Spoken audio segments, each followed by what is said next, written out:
This type of bean is pronounced haricot. Haricot.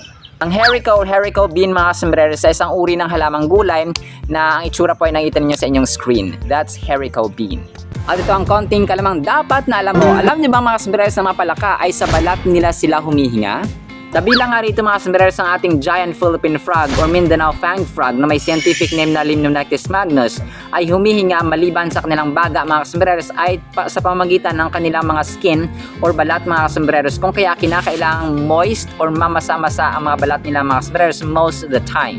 Ang mga palaka sa pangkalahatan mga sombreros ay tinatawag na amphibian. Ang salitang amphibian ay nagmula sa Greek word na amphibios na ang ibig sabihin ay being with a double life. Kasi mga sombreros, ang mga amphibians po ay namumuhay both sa land and sa water.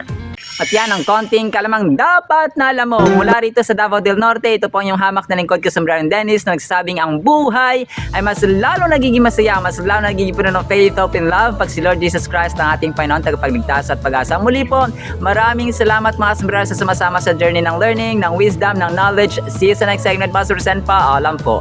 I love you all.